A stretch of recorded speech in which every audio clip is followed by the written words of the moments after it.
apesar de eu não ser nenhum anjo, já gostava de ler a Bíblia. Sem entender quase nada do que estava escrito ali, perguntava tudo para minha mãe e para minha avó.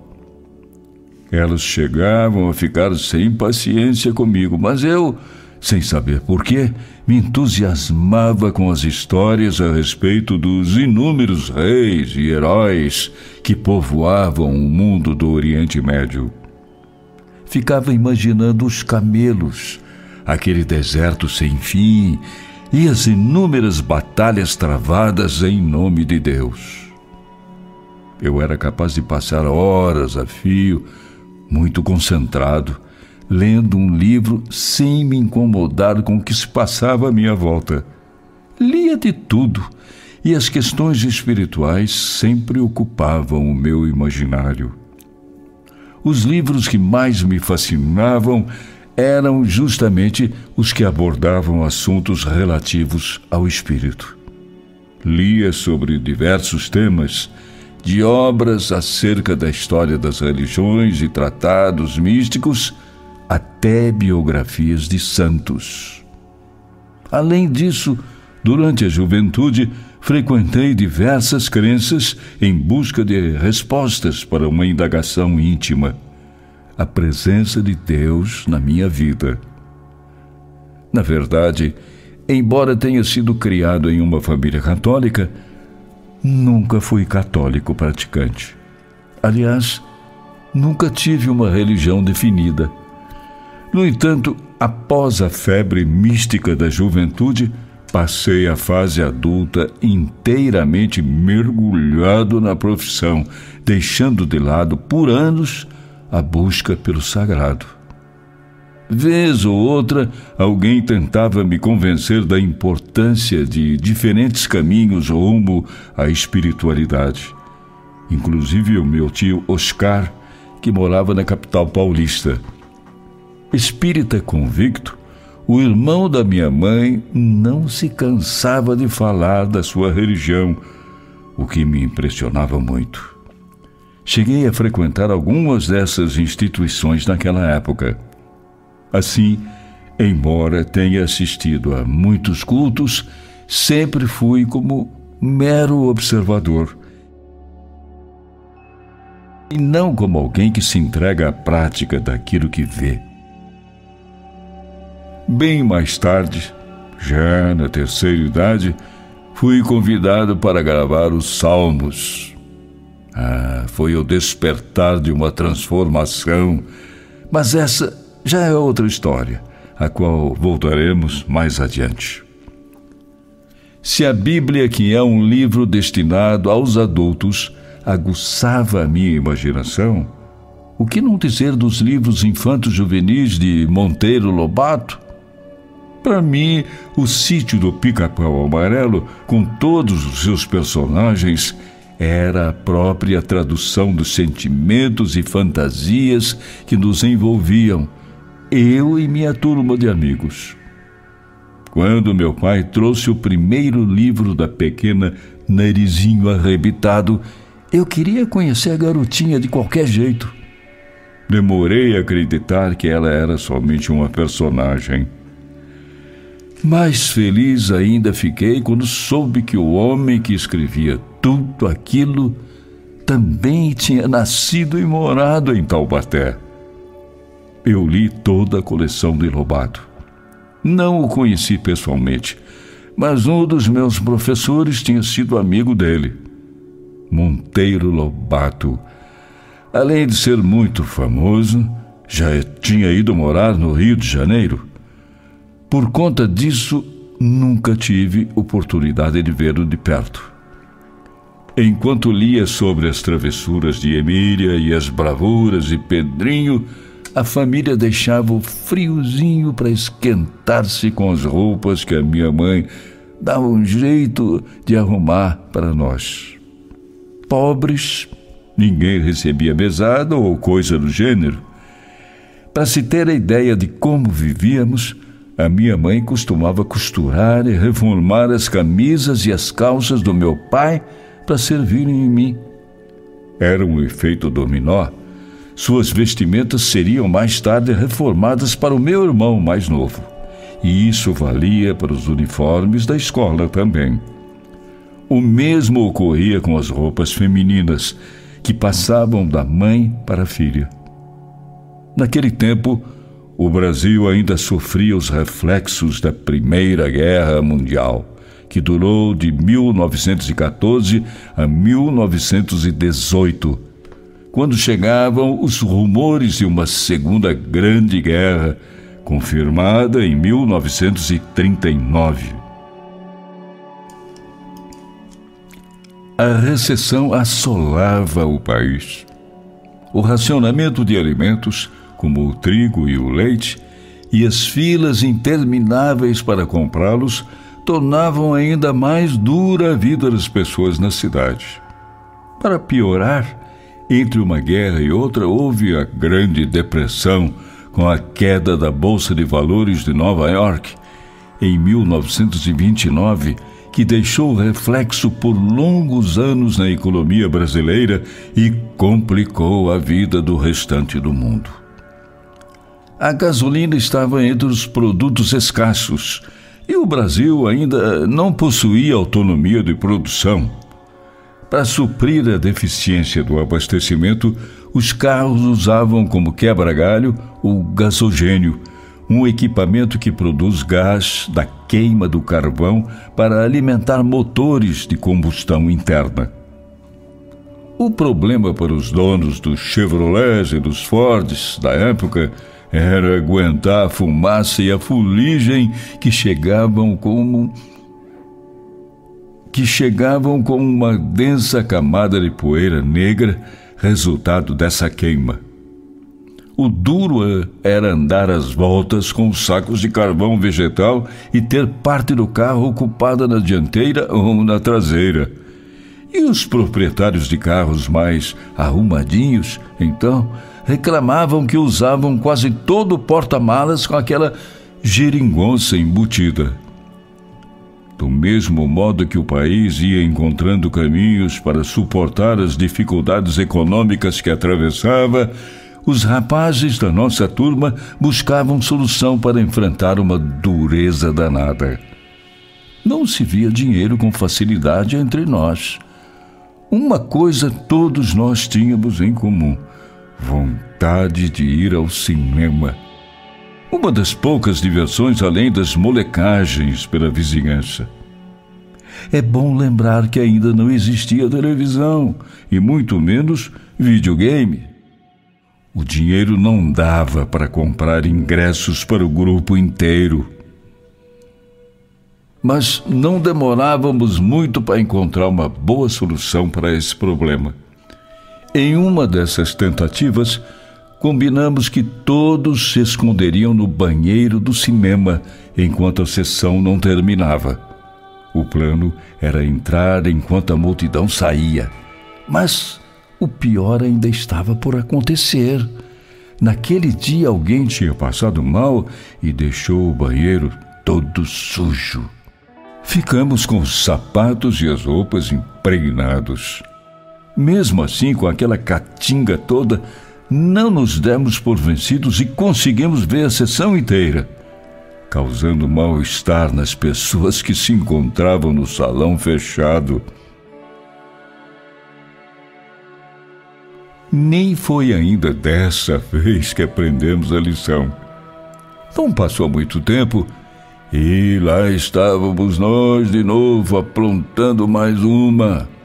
É que decidi levar o Célio, 5 anos mais novo do que eu, ao Palace, o cinema mais moderno e frequentado da cidade. O problema é que o meu irmão não tinha idade suficiente para assistir ao filme e, para enganar o porteiro, vesti o Célio com roupas de adulto e emoldurei o seu rosto com um chapéu. Mesmo com o olhar desconfiado daquela marotagem, o porteiro liberou a entrada. Que fique claro que nem sempre o meio usado para conseguir assistir a uma sessão de cinema eram os pequenos truques. Em nome de ver um filme valia também o trabalho duro.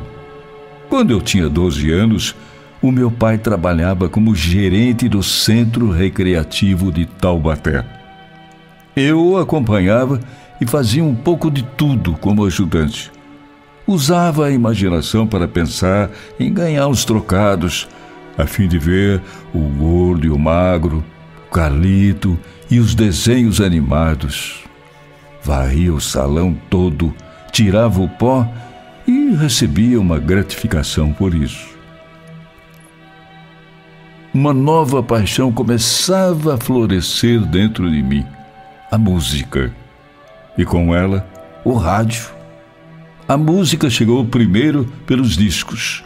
Durante as horas em que dava duro na limpeza, o meu pai ligava a vitrola e tudo vibrava. Até ficava mais fácil enfrentar a vassoura.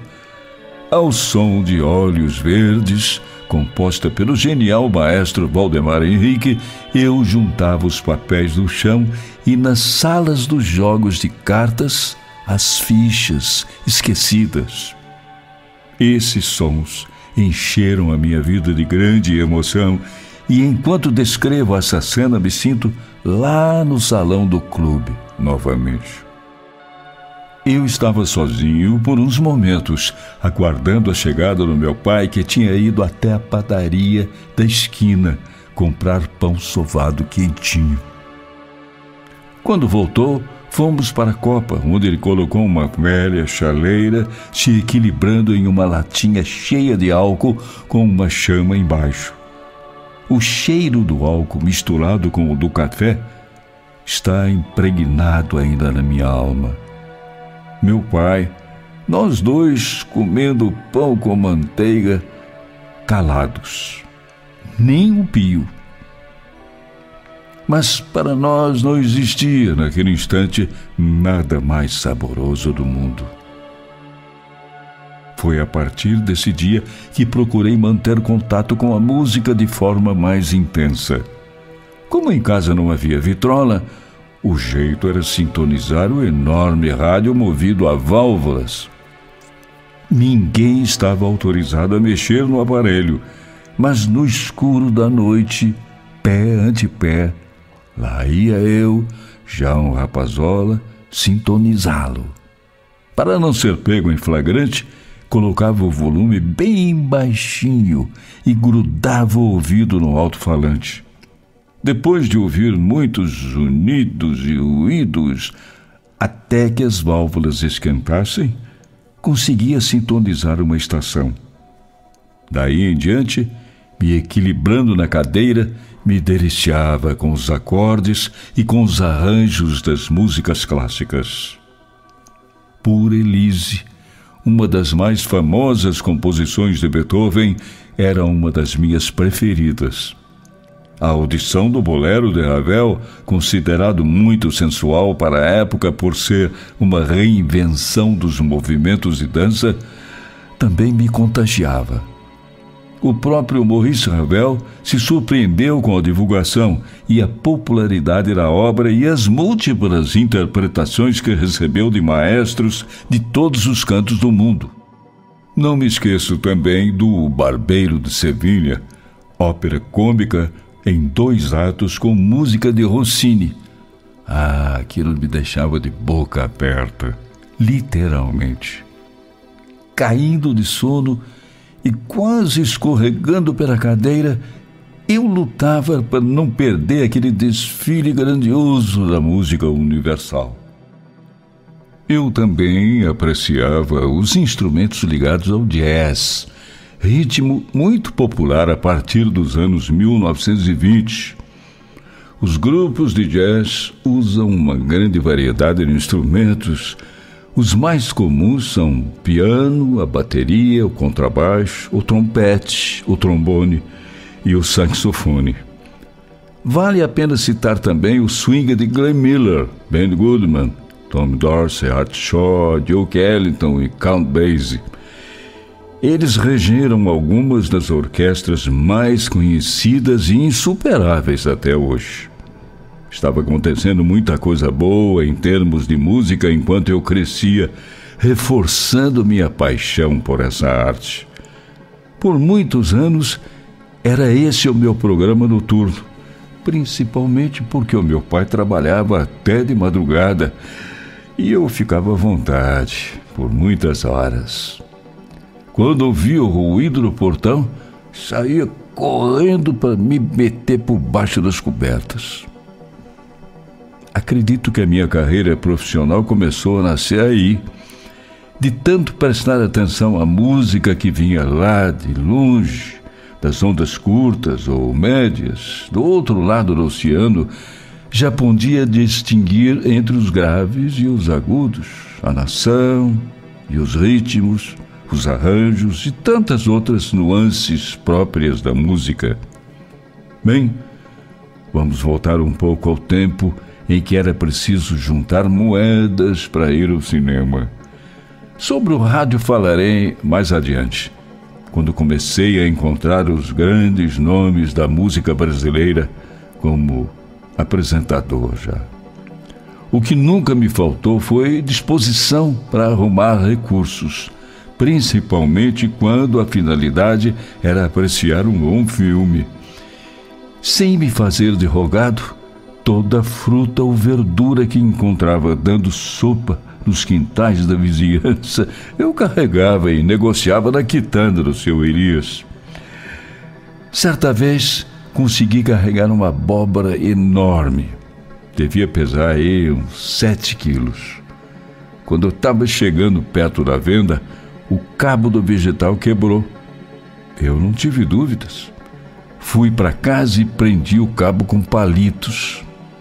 Para o meu azar, o quitandeiro pegou justamente no cabo. E depois de me dar uma boa reprimenda, o comerciante riu muito. Mas é claro, dessa vez eu perdi o negócio. Parecia que a minha criatividade nunca se esgotava para garantir o escurinho do cinema, pelo menos aí umas 2 vezes por semana. Quando não carregava laranjas nem abóboras, eram as malas na estação de trem ou na rodoviária. Naquele tempo, as bagagens não tinham rodinhas. Daí o esforço tremendo para ajudar as madames a transportar aquele peso. Era um dos serviços mais cansativos, porém um dos mais compensadores. Eu carregava quilos para lá e para cá, na esperança de melhorar as economias. Em certa ocasião, acompanhado do Célio, peguei um carrinho de mão, uma pá e uma enxada e conseguimos juntar no quintal da minha avó uma montanha de esterco. O comprador pagou 2 fretes de caminhão. Uma outra ideia que tive, desenhar mulheres peladas. Os desenhos eram vendidos aos colegas da escola. O mais engraçado era que, para desenhar a forma física feminina, eu dependia inteiramente da minha imaginação, pois tanto eu quanto os meus amigos nunca tínhamos visto foto ou revista de mulher nua. O Gumex, aquele fixador que mantinha o cabelo firme e para trás, também fazia parte das minhas criações para ganhar uns trocados a mais. O produto era feito com pó colante, álcool e um perfume que eu pegava escondido da minha mãe. Não faço ideia de como convenci a garotada de que a mistura deixaria o cabelo com o efeito conhecido hoje como gel. Esse tal pó nem existe mais. Era uma espécie de talco que só os vovôs de hoje talvez saibam do que se trata.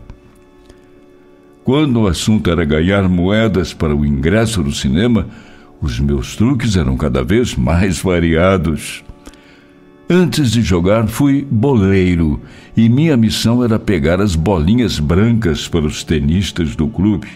Essa atividade foi a que despertou o meu interesse pelas quadras de tênis, onde passei intermináveis horas da minha vida jogando e me divertindo. Outros pequenos serviços enchiam o meu tempo entre as aulas e as brincadeiras. Uma obra de canalização que fizeram na minha rua usou muito chumbo. Eu pegava as sobras, derretia e derramava em buracos retangulares, dando a forma de tijolos que depois eram transportados num pequeno carro de madeira para serem vendidos a quilo no ferro velho. Foi outro meio que arrumei para faturar. Desde muito cedo aprendi o valor do trabalho e assim os meus primeiros passos na vida profissional começavam a se delinear. Gosto de lembrar uma faceta da minha mãe. Ela costumava me chamar de El Cid, para lembrar que dera um nome forte e especial de um lendário guerreiro espanhol ao seu filho. Que privilégio ter tido uma mãe tão especial. As semelhanças com El Cid. Embora me orgulhe do nome que recebi, chega a ser engraçado quantas vezes fui chamado por outros nomes. A lista inclui Sidney, Alcides, Alcibíades, Aparecido e até Sérgio Chapelin, Silvio Santos e Roberto Marinho. Seu Silvio, como vai? Ou ainda, que bom encontrá-lo por aqui, seu Roberto. E até mesmo esse pedido. O seu Chapelin, por favor, dá para falar mais rápido a notícia para que eu possa assistir mais cedo a novela? Se você quer saber, não tenho codinome, nem apelido e muito menos nome artístico. É Cid Moreira mesmo. Quer dizer, na redação do Jornal Nacional e do Fantástico, os colegas me chamam de Cidão. E eu gosto desse jeito carinhoso de ser chamado.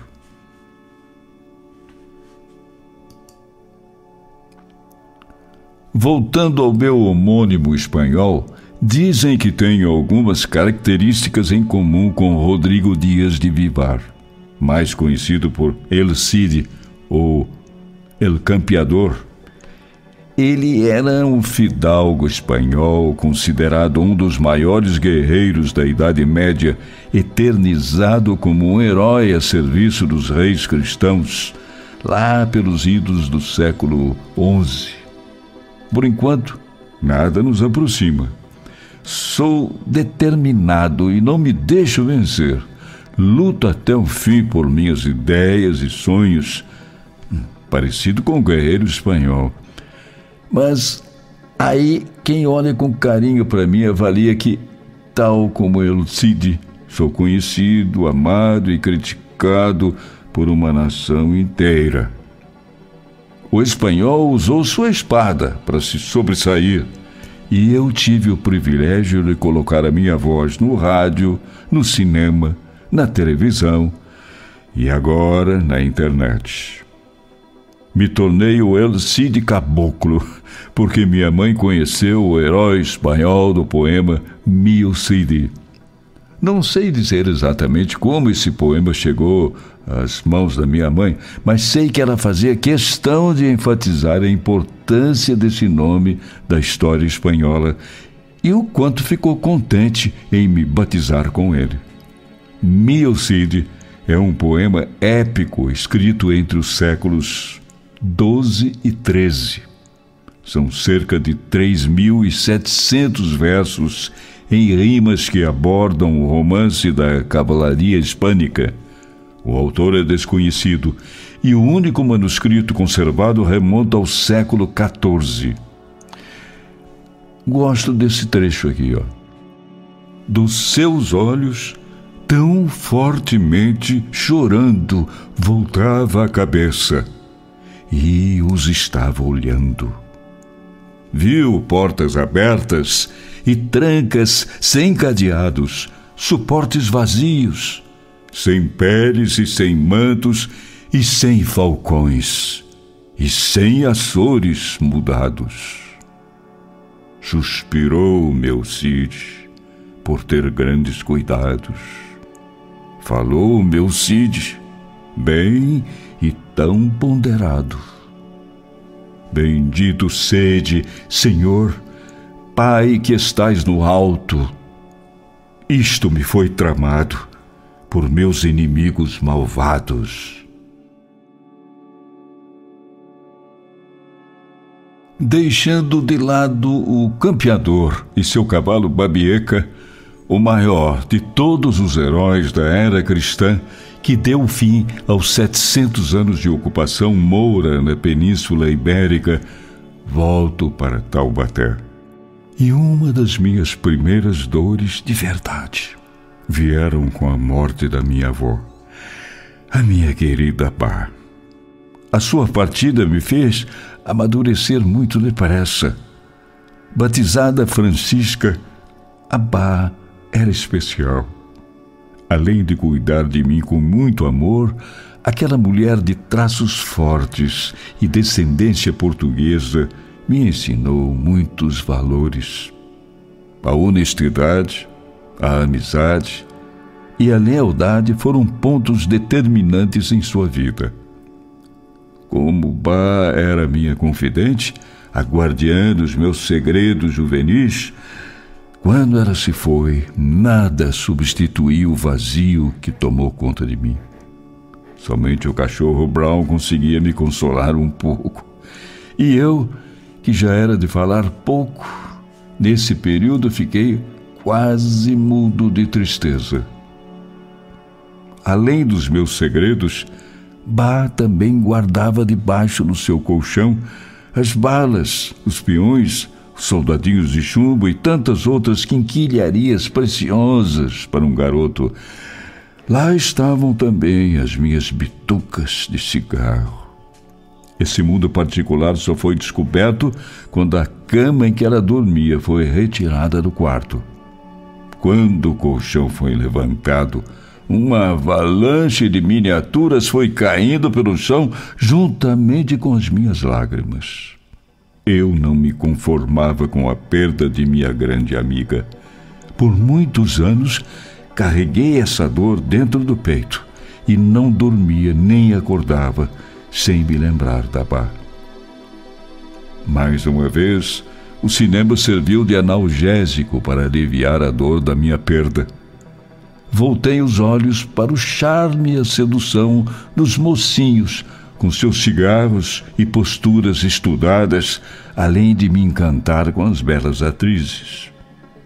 Todo esse sofrimento foi permeado pela angústia que a Segunda Guerra Mundial, entre 1939 a 1945, trouxe para a minha geração. Naquela época, mais uma pedra no caminho de todos nós.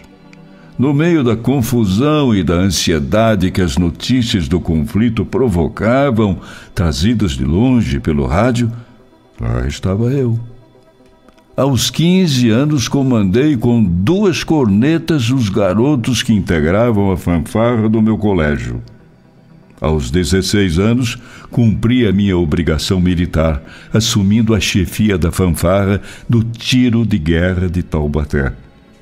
Treinava na minha corneta os toques de comando, que foram solicitados durante a despedida dos pracinhas da Força Expedicionária Brasileira que estava sediada em Taubaté. Muitos jovens da minha cidade estavam entre os 25 mil participantes da força. O batalhão partiu para a Itália e se juntou às tropas dos países dos quais o Brasil era aliado. O corneteiro mor do batalhão adoeceu e o comandante, que era nosso vizinho, me convidou para essa tarefa.